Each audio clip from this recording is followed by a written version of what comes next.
Oui, bonjour tout le monde et bienvenue. En référence au site Missionnaire de la Divine Volonté, je vous présente extrait d'un évangile en correspondance à un extrait du Livre du ciel. De l'évangile de Jean. Aussitôt l'homme fut guéri.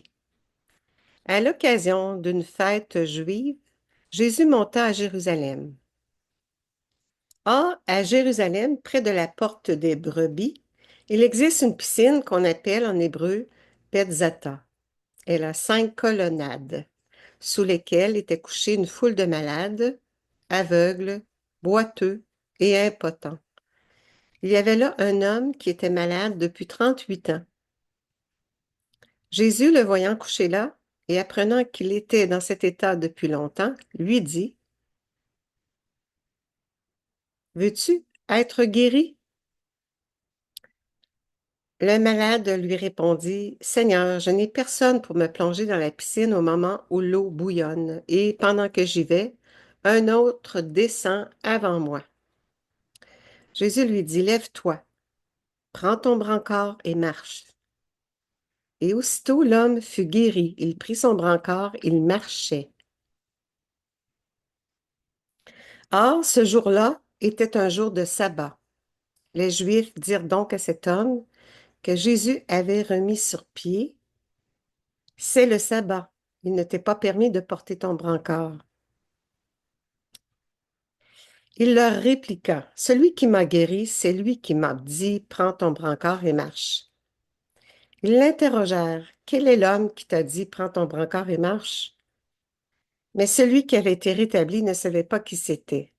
En effet, Jésus s'était éloigné, car il y avait foule à cet endroit. Plus tard, Jésus le retrouve dans le temple et lui dit, te voilà guéri, ne pêche plus. Il pourrait arriver quelque chose de pire. L'homme partit annoncer aux Juifs que c'était Jésus qui l'avait guéri. Et ceux-ci persécutaient Jésus parce qu'il avait fait cela le jour du sabbat. Alors, en correspondance au livre du ciel, du tome 14, je me comporte comme un père qui aime beaucoup son fils alors que celui-ci est aveugle, difforme, paralysé, etc. Oh, comme je ressens cruellement le poids de l'ingratitude des hommes.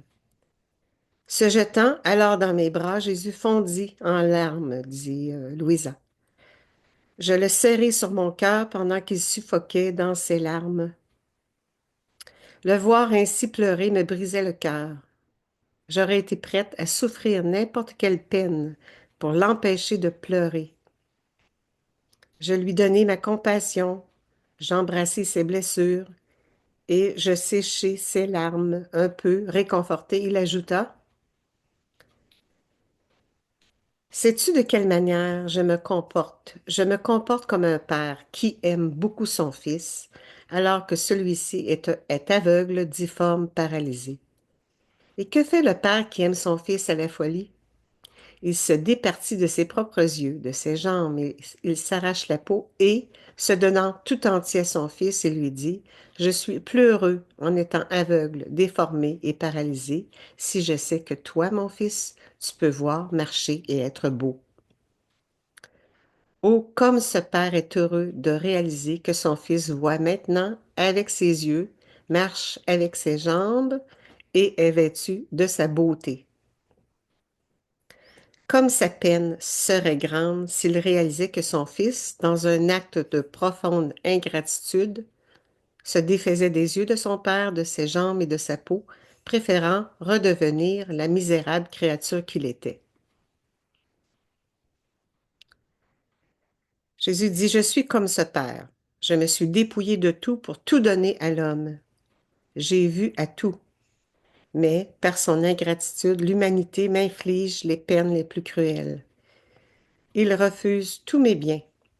Quelle ingratitude! Prions pour apaiser Jésus. Je dépose à tes pieds l'adoration et la suggestion de toute la famille humaine. Je dépose dans ton cœur les je t'aime de tous. Je dépose sur tes lèvres mon baiser pour y sceller les baisers de toutes les créatures de toutes les générations. Je te serre dans mes bras pour que tu sois serré par les bras de toutes les créatures de toutes les générations. Je veux que te parvienne la gloire de tous les travaux de toutes les créatures, passées, présentes et futures. Amen, fiat maintenant. Alors, je remercie à nouveau Ginette pour le montage avec les illustrations. Que le Seigneur nous bénisse tous, maintenant. Au nom du Père qui nous crée, au nom du Fils qui nous sauve, au nom du Saint-Esprit qui nous sanctifie. Amen. Merci tout le monde. Au revoir.